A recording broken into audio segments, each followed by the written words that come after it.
Hello to all my lovely seventh graders. Welcome to An Academy.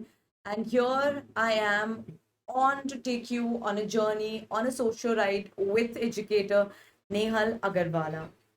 Yes, just to give you a background and to introduce myself to you because this is one of the earlier sessions that I am doing. I'm sure कि बहुत लोग जो लोग आप लोग नए हैं channel में और ये मेरा फर्स्ट वीडियो देख रहे होंगे आप लोग सोच रहे होंगे कि ये नए एजुकेटर है कौन। तो मेरे एक दो और वीडियोस पहले भी अपलोड हुए इस चैनल पे और हम continuously trying to build up on the different chapters and cover your portion for social sciences class 7. So if you haven't already checked out that video, please go check out that video. I am Nehal Agarwala. I completed my bachelor's degree, my undergraduation in history from Lady Shri Ram College, one of the topmost colleges in India for social sciences. उसके बाद I completed a diploma degree, a postgraduate diploma degree from Ashoka University in liberal arts. And since then, I have been teaching kids across different grades and different boards. तो मेरे पास काफ़ी experience है, wide ranging experience of dealing with kids from different classes and different boards. And I am really happy to be interacting with such a wide variety of kids again on this platform on an academy where I know that I am going to have a lot of viewers join me from all over the country. So stay tuned with me through this session as we get on this social right. उससे पहले all of you who haven't joined the Telegram channel, here's the link. The link will also be attached in the description box. So right after the session, don't forget to use the link and join the Unacademy channel for class 7 जहाँ पे आपको सारे classes के updates मिलने वाले हैं, menti quizzes के all the updates and exciting opportunities on Unacademy that await you. You will be getting through these channels through regular updates. तो डोंट फॉरगेट कि आप इस चैनल को ज्वाइन करें जिसका लिंक डिस्क्रिप्शन बॉक्स पे भी दिया हुआ है. Okay, an academy has also come up with this very exciting opportunity. And what is that opportunity? It's called the Bugs Bounty.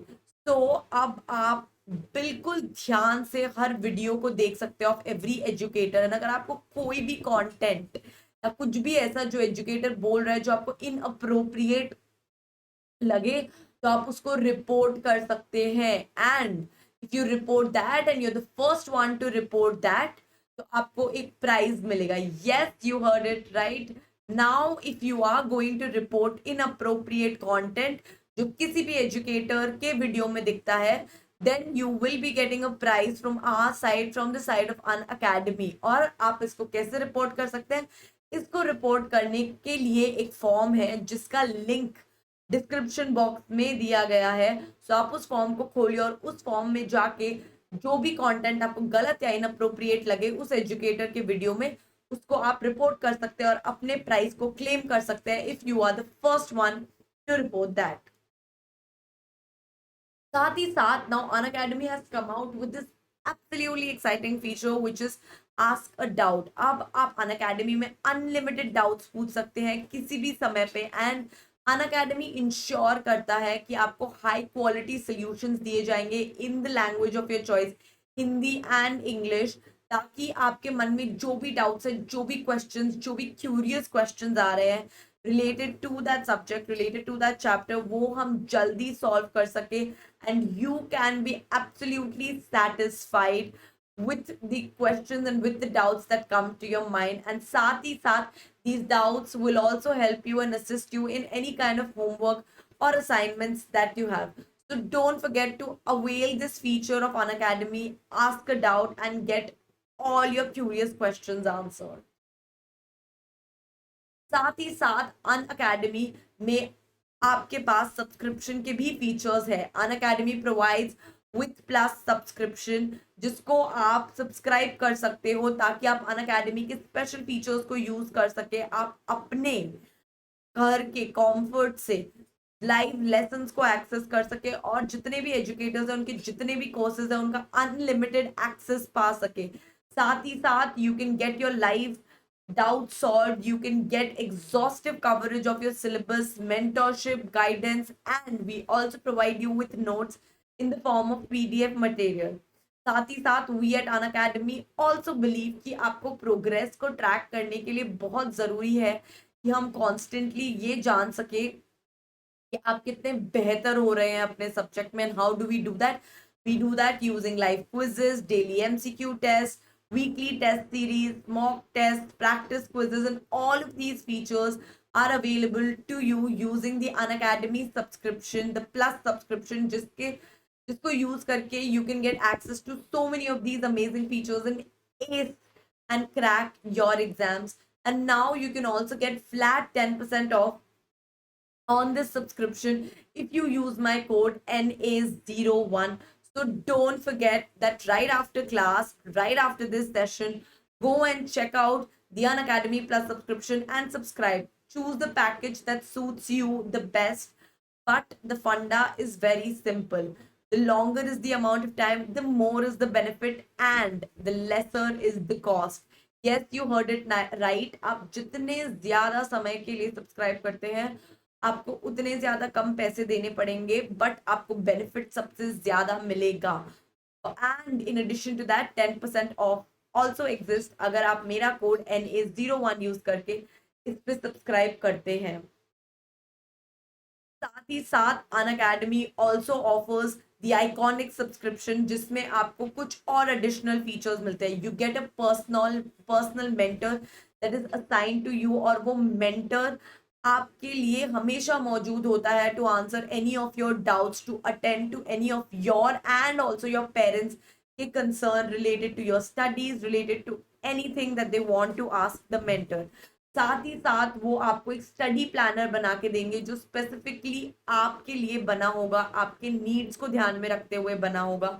और बेस्ड ऑन दिस एक वीकली रिपोर्ट कार्ड प्रोड्यूस होगा कि आप सही रास्ते पे जा रहे हैं, what are the changes that needs to be done, and how can we work together to ace your exams.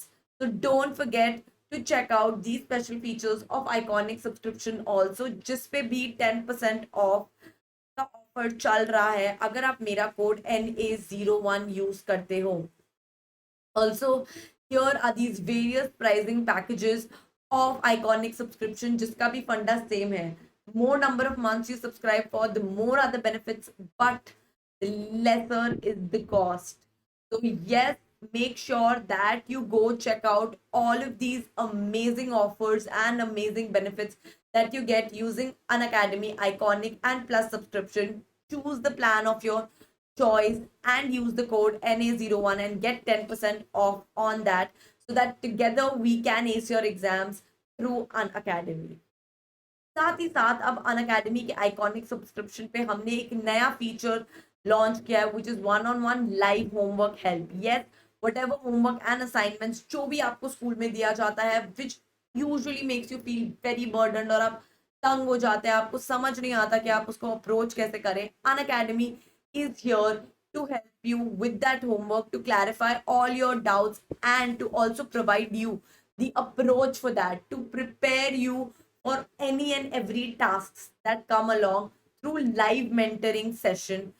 Yes, you heard it right that the mentor will be present there with you ताकि आपके दिमाग में जो भी questions आए, आपको जो भी directions चाहिए, आपको जो भी help चाहिए वो live आप उस mentor से पूछ सकते हैं through your assignments and through your homework, and the mentor will help you.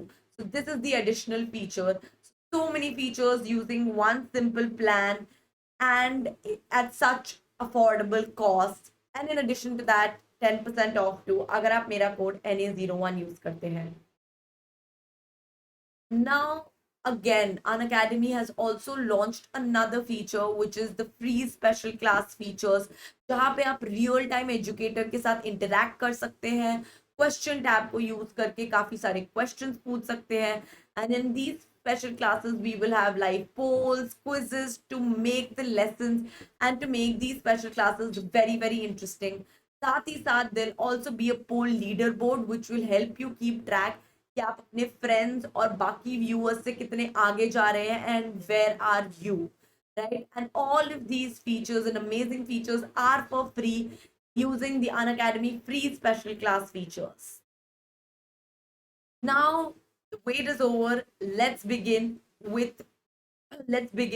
with the NCERT Q&A discussion for Chapter 1 History, tracing through 1,000 years.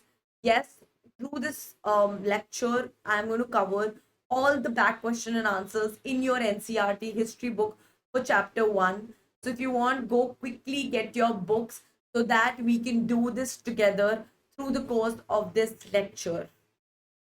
उसके अलावा भी अगर आपके पास कोई भी और डाउट्स आते हैं, आपको कोई भी क्वेश्चन समझ नहीं आता, तो leave your comments and questions in the comment section below and I will ensure all your doubts and your questions are answered. So if you look at your NCERT book and if you look at the question answer session for the first chapter, the first question is, who was considered as foreigners in the past?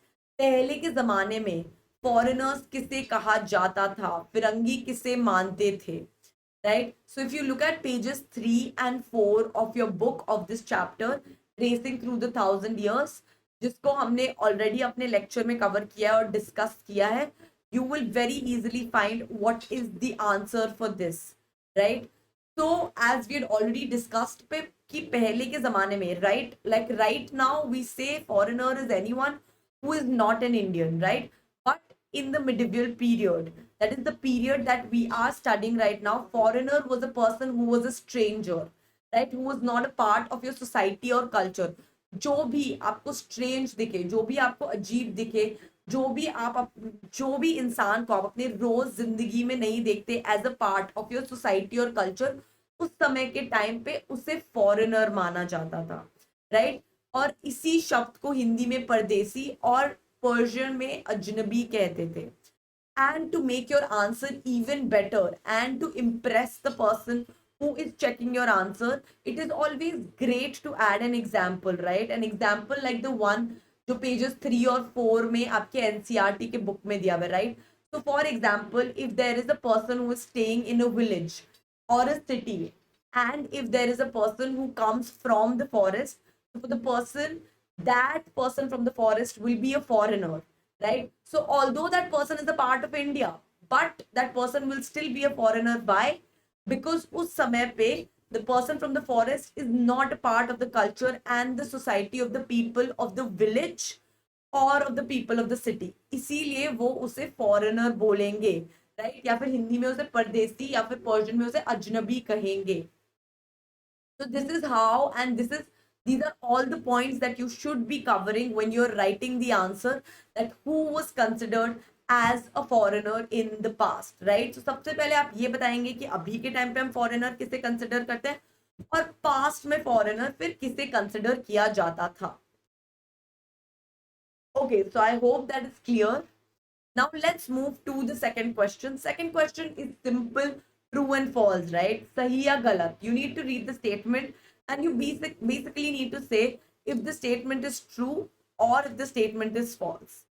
So what is the first statement? The first statement is, we do not find inscriptions for the period after 700. True or false? False, right? False. Because we studied that after 700s, though there was an increase in the written sources, right, manuscripts वगैरह में there was an increase, but we also find a large number of inscriptions, material plus written sources भी पाए जाते थे. तो ऐसा नहीं था कि हमें 700 के बाद inscriptions नहीं मिलते थे. In fact, language developed and writing developed a lot after 700s. तो उसके वजह से इंस्क्रिप्शंस और ये सारी चीजें पाई जाती थी 700 सी के बाद भी. Second, the Marathas were or asserted their political influence or importance during this period, that Marathas were an important political group. राजनीतिक तौर पे वो एक महत्वपूर्ण ग्रुप थे ड्यूरिंग दिस पीरियड. ट्रू और false? True, right? If you would remember, हमने पढ़ा था कैसे जाट्स, राजपूत्स, मराठास, ओहम्स, ये सारे ग्रुप्स पॉलिटिकली इंपॉर्टेंट बन चुके थे during this period. This statement is given there in your book that this group becomes important and hence it is true. See, forest dwellers were sometimes pushed out of their lands with the spread of agricultural settlements. True or false? क्या होगा? It will be true, right? I am sorry, यहाँ पे मैंने गलत लिखा है, false नहीं, true होगा everyone, it will not be false, it will be true. Yes, हमने पढ़ा था, if you would remember, right, that forest dwellers were sometimes pushed out of their land. जैसे जैसे एग्रीकल्चर बढ़ता चला जा रहा था, वैसे वैसे कई बार क्या होता था कि फॉरेस्ट ड्वेलर्स से उनसे लैंड, उनके लैंड ले लिए जाते थे और उस लैंड को बढ़ाया जाता था, उस लैंड को लेकर उस पे खेती बाड़ी की जाती थी। एंड इसके वजह से sometimes forest dwellers had to either become peasants या farmers, they had to take up agriculture or they had to migrate somewhere else, right? Next, Sultan Ghiyasuddin Balban controlled Assam, Manipur and Kashmir. True or false? Do you think that Sultan Ghiyasuddin Balban controlled all of these three regions? Let's keep this a trick question. I don't know if the answer here is right or not. So leave your answer in the comment section और फिर हम देखेंगे कि ये answer सही है कि गलत है. Okay. Now the next answer is simple. And the next question, that is the question number 3, is simple. It is fill in the blanks. Okay. So अपने NCERT में आपका जो next है, that is fill in the blank. So what is it? Just a second. Okay, so the first one is that archives are places where dash are kept. Archives, अगर आपने देखा होगा कि आपके साइड में बॉक्स में जो छोटे छोटे डेफिनेशन दिए हुए होते हैं, उसमें लिखा था आर्काइव्स का डेफिनेशन, राइट? तो अब what is kept in archives, right? आपको क्या लगता है कि आर्काइव्स में क्या रखा जाता है? मैन्यूस्क्रिप्ट्स, हमने पढ़ा था, right? Manuscripts are original copies, जो लिटरेरी रिकॉर्ड्स होते थे, फिर उसको जब कॉपी किया जाता था तो उसे मैन्यूस्क्रिप्ट्स कहते थे, राइट? तो आर्काइव्स में मैन्यूस्क्रिप्ट्स पाए जाते हैं. Okay, the next one is dash was a 14th century chronicler. Chronicler मैंने आपको बताया था, क्रॉनिकलर आर बेसिकली पीपल जो ऐसे रिटन रिकॉर्ड्स लिखते हैं जो क्रोनोलॉजिकली, जो डेट वाइज जब इतिहास लिखा जाता है, जैसे कि 1301, 1302, 1303, तो जब इस तरीके से हर साल का इतिहास लिखा जाता है और उसको क्रोनोलॉजिकल ऑर्डर में बिठाया जाता है, तो उसे क्या कहते हैं? उसे क्रोनोलॉजी कहते हैं. और ऐसे इतिहास को जो लिखता है उसे हम क्रॉनिकलर कहते हैं, राइट? तो now who was such chronicler? ऐसे इतिहासकार कौन थे? हमने पढ़ा था एक ऐसे इतिहासकार का नाम, जिसका नाम था जियाउद्दीन बरनी, right? Now last one, which are the 4 crops that were introduced new in the subcontinent during this period? We read about this. नई टेक्नोलॉजी के बारे में पढ़ा था, नए क्रॉप्स के बारे में पढ़ा था जो आए थे. 4 क्रॉप्स कौन से थे? Potatoes, corn, T, coffee and chillies, right?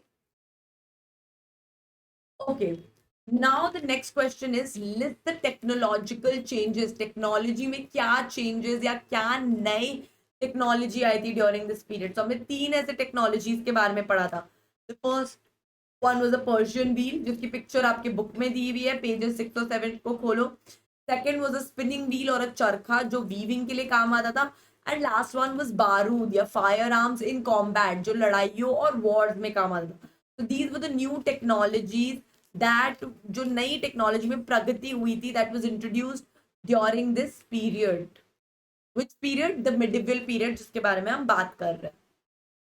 Now, what were the major, fifth question is, what were the major religious developments? धर्म के क्षेत्र में हमने क्या डेवलपमेंट्स देखे ड्यूरिंग दिस पीरियड? तो हमने काफी डिटेल में डिस्कस किया था लेक्चर के एंड में लास्ट टाइम की रिलीजियस लेवल पे, धर्म के लेवल पे कई सारे नए नए चेंजेस आए थे ड्यूरिंग दिस पीरियड, कई सारी डेवलपमेंट्स हुई थी. So you can actually go to pages 11 and 12 of your book and read about it, right? कि पहले तो हमने देखा कि हिंदुइज्म में क्या क्या चेंजेस आए, कि बहुत सारे नए डेटीज या गॉड्स वो started to be worshipped, temples बनना शुरू हो गया था. जो रॉयल घराने के जो लोग हैं, उन्होंने टेम्पल्स की कंस्ट्रक्शन बहुत तेजी से और ज्यादा शुरू कर दी थी. साथ ही साथ हमने क्या देखा, जो पंडित होते हैं, ब्राह्मण्स होते हैं, उनका जो इम्पोर्टेंस है वो इस पीरियड में काफी ज्यादा बढ़ गया है. जो रूलिंग क्लास है, वो उनको मदद करने लगे, उनको पैसे देने लगे, उनको लैंड देने लगे, है ना। And why did they become important? क्योंकि वो पढ़े लिखे थे, उनको संस्कृत की जानकारी थी। तो वो जो धर्म की किताब है उनको पढ़ के बता सकते थे कि क्या सही है क्या गलत है धर्म के अनुसार।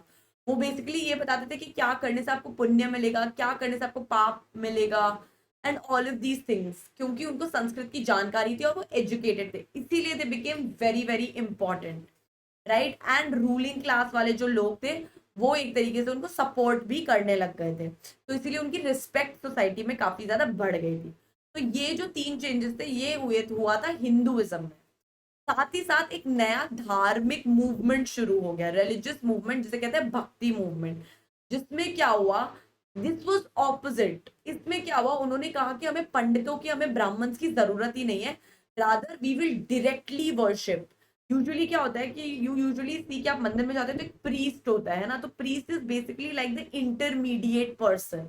तो भगवान प्रीस्ट आपको बताते हैं कि आपको कैसे पूजा करनी चाहिए और कैसे आप भगवान की अच्छे से पूजा कर सकते हो। बट भक्ति मूवमेंट में ये था कि उन्हें प्रीस्ट की जरूरत ही नहीं है to worship god, they will directly worship the god, right? So this is the new movement that was started.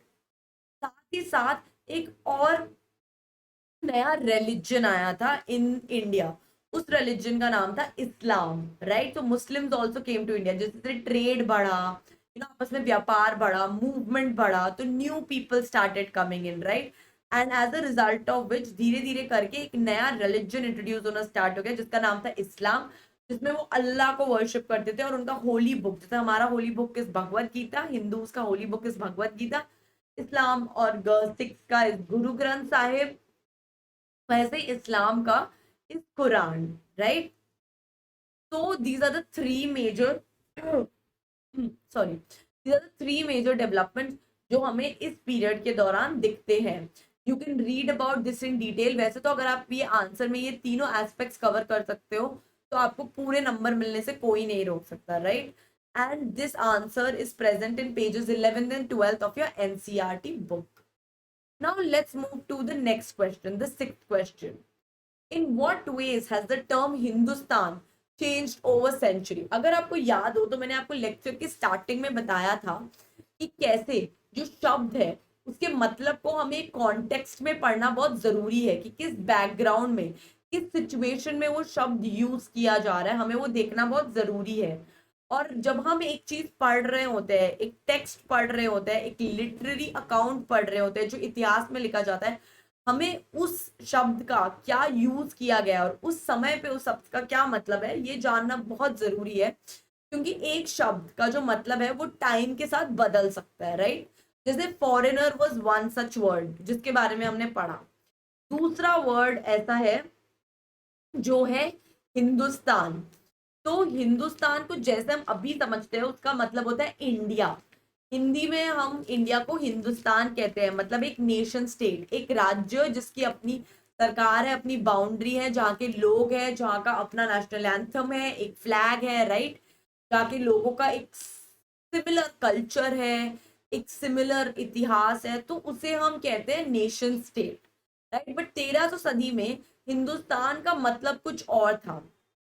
जो एक पर्शियन पोएट थे मिनाज ए सिराज, उनका मतलब था हिंदुस्तान से, जब वो अपने पोएट्री में हिंदुस्तान शब्द यूज करते थे तो उनका मतलब होता था जो रीजन है ना, जो पंजाब हरियाणा गंगा यमुना दोआब वाला रीजन है, उनका मतलब हिंदुस्तान से सिर्फ वही रीजन होता था। हिंदुस्तान में कभी साउथ इंडिया दक्षिणी भारत वाला इलाका था ही नहीं। बेसिकली वो रीजन जो दिल्ली सुल्तान द्वारा राज किया जाता था उसे वो हिंदुस्तान कहते थे, बाकी सब उनके हिंदुस्तान के डेफिनेशन में आता ही नहीं था। फिर 16वीं सदी में दोबारा से हिंदुस्तान का मतलब बदला। जैसे बाबर जो है वो शब्द हिंदुस्तान यूज करते थे ज्योग्राफी को, फ्लोरा फौना को, फ्लोरा मतलब पेड़ पौधे, फौना मतलब एनिमल्स, और कल्चर को डिस्क्राइब करने के लिए, ना कि एक देश को जिसकी बॉर्डर्स है, जिसकी बाउंड्री है, जिसके लोग हैं, वो सबके लिए नहीं, बल्कि यहाँ पे कौन जानवर रहते हैं, पशु पक्षी रहती है, कि ज्योग्राफी कैसी है ना, ज्योग्राफिकल फीचर्स कैसे है, माउंटेन्स वाउंटेन्स रिवर्स, ये सारी चीजें, और साथ ही साथ कभी कभार लोगों का कल्चर कैसा है, ये शब्द यूज करने के लिए या ये सारी चीजें डिस्क्राइब करने के लिए वो हिंदुस्तान शब्द यूज करते थे। सिमिलरली एक पोएट है अमीर खुसरो, उन्होंने हिंद यूज किया हिंदुस्तान की जगह वो सारी चीजें डिस्क्राइब करने के लिए जिसे बाबर हिंदुस्तान की तरह डिस्क्राइब करते थे, ज्योग्राफी, फ्लोरा, फौना, कल्चर, ये सब के लिए अमीर खुसरो ने हिंद यूज किया है और बाबर ने हिंदुस्तान यूज किया। तो अभी मॉडर्न सेंस में अभी के टाइम पे एक एक नेशनल मीनिंग है, एक राजनैतिक मीनिंग है हिंदुस्तान का, है ना। National flag, national anthem, culture, एक नेशन, है ना, हम कहते हैं एक नेशन, एक राज्य, एक सरकार। बट वो मीनिंग नहीं था मिडिवियल पीरियड में, उसका मतलब कुछ और था। मिनाज सिराज के लिए कुछ और था, बाबर के लिए कुछ और था, है ना। तो इसे समझना बहुत जरूरी है। तो आपको ये सारी चीजें कवर करनी पड़ेगी जब आप अपना आंसर लिखते हो फॉर द क्वेश्चन कि ये हिंदुस्तान जो वर्ड है इसका मतलब आखिर टाइम के साथ चेंज कैसे हुआ है या इवॉल्व कैसे हुआ है। Now seventh question, how where the affairs of जाति रेगुलेटेड। हमने देखा था कि कैसे कैसे जैसे सोसाइटी आगे बढ़ रही थी तो एक सिस्टम ऑफ जाति आ रहा था, है ना। तो अब ये जो सिस्टम था जाति का, ये कैसे चलता था, है ना, इसकी रेगुलेशन कैसे होती थी, इसकी देख रेख कैसे होती थी, इसको कैसे ऑर्गेनाइज किया जाता था। तो जाति जो है मिडिवियल पीरियड में जैसे जैसे एग्रीकल्चर बढ़ा, जैसे जैसे नए नए ग्रुप्स आए, नए नए ऑक्यूपेशन आए, नए नए काम आए, वैसे वैसे जो जो सेम ऑक्यूपेशन या व्यापार करते थे वो सब लोग एक साथ आ गए और उन्होंने अपनी एक जाति बना ली, है ना। और कौन सा जाति ऊपर है कौन सी जाति नीचे है, दैट वाज रैंक्ड और डिसाइडेड ऑन द बेसिस कि आप क्या ऑक्यूपेशन करते हो। तो अगर आप एक ऐसा ऑक्यूपेशन करते हो जिसमें बहुत ज्यादा पैसा है जिसकी वजह से यू आर रिच, तो you will be above, right, आपकी जाति ऊपर होगी। बट अगर आप एक ऐसा ऑक्यूपेशन करते हो लाइक स्मॉलर जॉब्स करते हो जिसमें ज्यादा पैसे नहीं है and you don't have a lot of money, तो आपकी जाति नीचे होगी, राइट। बट दीज जातीज जैसे हमने पढ़ा था they are not fixed, right, वो वेरी करता है। कभी कभार कुछ हो सकता है ऐसा कि सडनली कोई एक सर्टन चीज की दाम बढ़ गई, वैल्यू बढ़ गई, या आपका एग्रीकल्चर बढ़ गया तो आपकी ऑक्यूपेशन बेहतर हो गई, you started earning more money, so you now you have more power, more resources, so now you become more higher in the rank of jatis, right? So this is the system of jati. So every jati, जो भी एक जाति का एक group होता था, they had their own rules and regulations. और एक ग्रुप ऑफ एल्डर्स होते थे उस जाति में जो ये देखते थे कि ये रूल्स एंड रेगुलेशंस फॉलो हो रहे हैं, जिसे कहते थे वो जाति पंचायत। और हर जाति को लेकिन उस विलेज का रूल फॉलो करना पड़ता। तो एक विलेज में बहुत सारे जातीज होते थे, बहुत सारे ग्रुप्स होते थे, राइट। उन सब जातीज को उस विलेज का, वो जिस विलेज के पार्ट होते थे उसकी पंचायत या उसका जो भी हेड है उसकी बात सुननी पड़ती थी और उसके रूल्स और लॉज के अगेंस्ट चलना होता।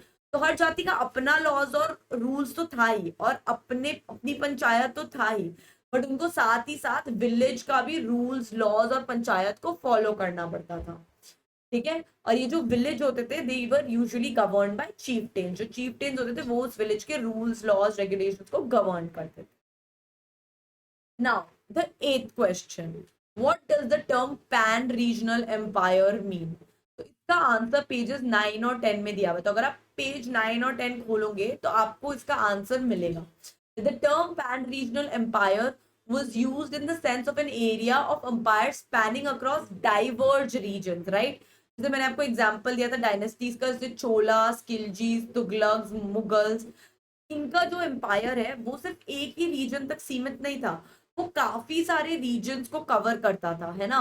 जैसे हमने दिल्ली सुल्तान में गयासुद्दीन बलबन का जो एक संस्कृत प्रशस्ति है जिसने गयासुद्दीन बलबन के बारे में लिखा, तो उसने कहा कि कैसे गयासुद्दीन बलबन का एम्पायर इतना बड़ा था, वो एक पैन रीजनल एम्पायर था क्योंकि वो सिर्फ एक ही जगह पे सीमित नहीं था बट वो काफी वैरायटी और डाइवर्स रीजन्स को कवर करता था और सीमित करता था और रूल करता था, है ना। बट ऑल ऑफ दीज जितने भी एम्पायर्स थे जैसे चोलास, खिलजीज, तुगलक्स, दे वर नॉट इक्वली स्टेबल और successful, right.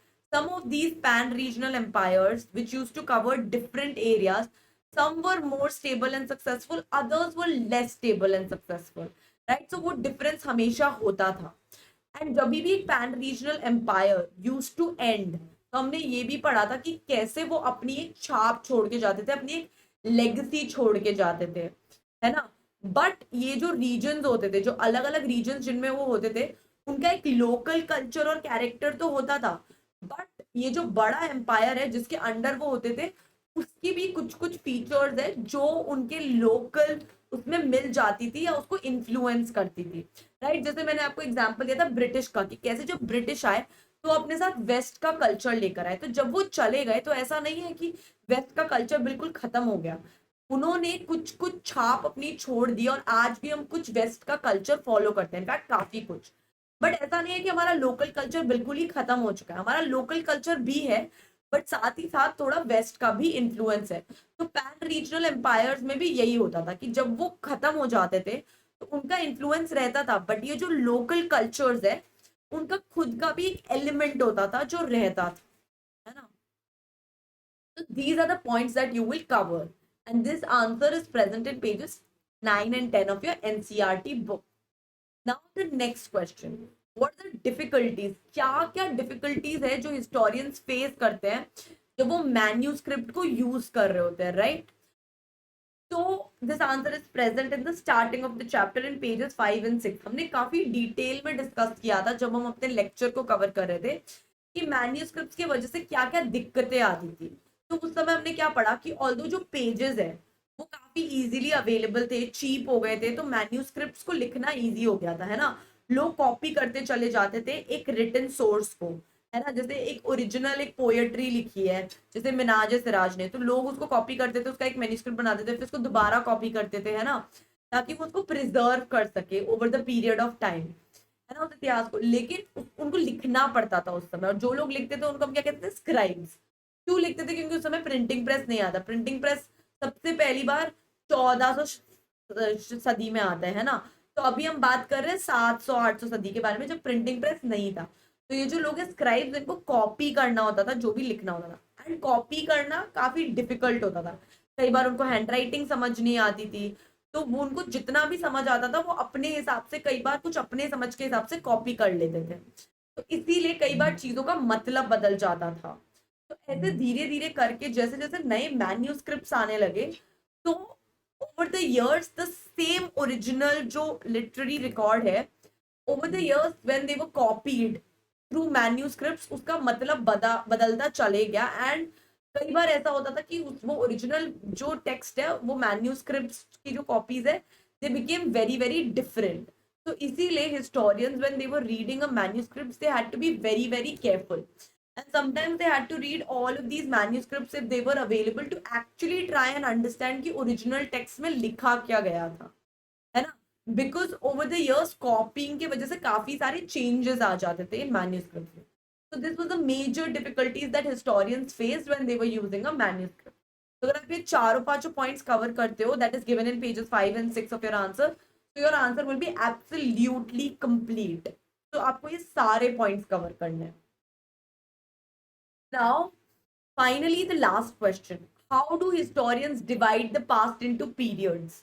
And do they face any problems? हमने ये देखा था कि इतिहास काफी बड़ा है, right? So you can't study history right from the beginning till now. तो historians अपने convenience के लिए usually periods में divide कर देते हैं history को, है ना। periods मतलब long chunks of time, long period, long time को, long chunks of time को वो आपस में लाके उसको एक पीरियड बना देते थे हिस्ट्री में, है ना। एंड यूजुअली ये किस बेसिस पे किया जाता था कि उस पीरियड में, जैसे उन्होंने 3 पीरियड्स में डिवाइड किया, तो हर एक पीरियड को वो किस बेसिस पे डिवाइड करेंगे कि पहले पीरियड को ऐसा इसीलिए कहा गया क्योंकि इस पीरियड में आपस में कुछ कॉमन फीचर्स है ना। तो हर पीरियड के कुछ कॉमन फीचर्स होते थे।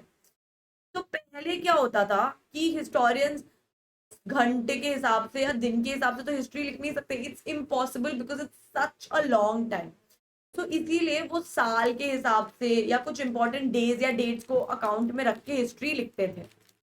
तो पहले के समय पे क्या होता था, जो ब्रिटिश के जो इतिहासकार थे उन्होंने हिस्ट्री को कैसे डिवाइड किया था, हिंदू मुस्लिम और ब्रिटिश के हिसाब से, कि पहले हिंदुओं का राज था, फिर मुस्लिम्स का राज था, फिर ब्रिटिश का राज था। तो इसीलिए उन्होंने 3 ऐसे पीरियड्स में डिवाइड कर दिया।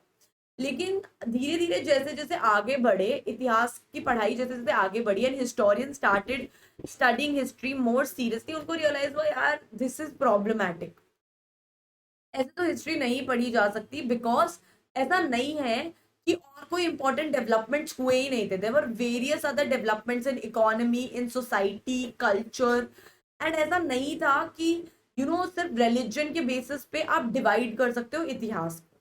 तो they started dividing history on the basis of ancient, medieval and modern. पौराणिक, माध्यमिक और नई हिस्ट्री, मॉडर्न हिस्ट्री. राइट. तो वो क्या करते थे, 100 सालों का जो इतना लंबा लंबा समय है उसको साथ में लाके एंशियंट हिस्ट्री कर देते थे, फिर मिडिवल हिस्ट्री, फिर मॉडर्न हिस्ट्री. जैसे जो आपने 6th स्टैंडर्ड में पढ़ा दैट वाज एंशियंट हिस्ट्री, अभी जो आप पढ़ोगे वो मिडिवल है, फिर 8th से जो आप पढ़ोगे उसे आप मॉडर्न हिस्ट्री कहते हैं. तो हर एक पीरियड में कि कौन से स्टार्टिंग डेट से कौन से एंड डेट तक एंशियंट हिस्ट्री कहलाएगा will be on the basis कि उस टाइम पे एक सर्टन कॉमन चीजें थी सोसाइटी में, रिलीजन में, कल्चर में, इसीलिए हम इस पीरियड को एंशियंट कहते हैं. उसके बाद एक नया दौर शुरू हुआ जब कुछ और चेंजेस आए और उनमें कुछ कॉमन चीजें थी. But again this is not easy, इनमें भी प्रॉब्लम्स होती है, क्योंकि टू से कि इतना लंबा टाइम पीरियड इज एंशियंट या इतना लंबा टाइम पीरियड इज मॉडर्न या मिडिवल, इसके वजह से उस टाइम पीरियड के अंदर की जो डाइवर्सिटी है, वैरायटी है, वो खत्म हो जाती है. तो इस वजह से भी हिस्टोरियंस को प्रॉब्लम होती है and they have to be very very careful. तो ये जो सिस्टम है of periodisation, of dividing history into periods is very difficult and peculiar. इसको ढंग से एक तरीके का एक सिस्टम डेवलप करना is very very difficult and historians are still trying to do that. But अगर आपका ये क्वेश्चन आए तो आपको दोनों चीजें लिखनी पड़ेगी कि हिस्ट्री में टाइम को कैसे देखते हैं और फिर पीरियड्स पहले कैसे डिवाइड हुए जाते थे और अब पीरियड्स को कैसे डिवाइड किया जाता है. And that will make your answer complete. So yes, that's about it.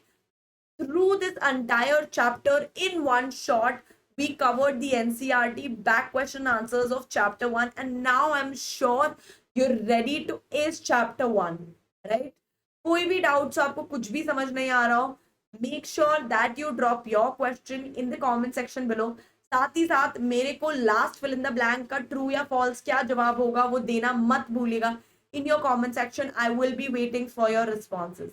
Now some really exciting news for you कि प्लस और आइकॉनिक सब्सक्रिप्शन पे एक फेस्टिव सीजन ऑफर चल रहा है 25 अक्टूबर तक. आपके पास बेहतरीन ऑफर्स, आपके पास बेहतरीन डिस्काउंट्स चल रहे हैं. So don't forget to avail these discounts and don't forget to get plus and iconic subscriptions and use my code when doing that, NA01. So पहले 5000 सब्सक्राइबर्स को ये सारे ऑफर्स मिल रहे हैं. तो आप इस फेस्टिव सीजन में इस amazing offer by Unacademy for the subscriptions, don't forget to avail it. The link for it is available in your description box. और अब आप मेरा free content, free special classes कैसे अनलॉक कर सकते हो. तो आप अपने प्ले स्टोर में जाके, गूगल प्ले स्टोर में जाके या एप्पल स्टोर में जाके अनअकैडमी का लर्निंग ऐप डाउनलोड करिए, लॉग इन करिए और अपना गोल सिलेक्ट करिए. उसके बाद मेन्यू बटन पे जाइए और आपको टॉप लेफ्ट कॉर्नर पे मिलेगा सिलेक्ट, राइट. और साथ ही साथ मैं आपको जब इनवाइट कोड भेजूंगी अपने स्पेशल प्लान के लिए, उस स्पेशल क्लासेस के लिए, उस इनवाइट कोड को डालिए और अपने फ्री प्लान को अनलॉक कर लीजिए, राइट. तो make sure that you avail these benefits of free special classes and get all your doubts cleared, and I hope to see most of you for these special classes. Also Unacademy का scholarship combat test आ रहा है classes 6th, 7th and 8th के लिए. Win scholarships up to worth ₹1 crore Unacademy के side से. साथ ही साथ आपको टॉप सॉल्यूशंस दिए जाएंगे after you clear these scholarship tests by our educators. 30 minutes होंगे, 45 questions होंगे. Make sure that you appear and register and enroll for this scholarship test that is there every Sunday on 12 p.m. Free live test on Android app and web, and get scholarships up to ₹1 crore by Unacademy, which will help you all ace your future. That's all from my side. Don't forget to download the Unacademy app from Google Play Store and Apple Store. And don't forget to avail the Plus and Iconic subscriptions and join the Telegram channel. All the important links are provided in your description box. Do like, share and subscribe this video. I hope to see you all for the next live session on 10 a.m. every day. Bye-bye. Let's crack it.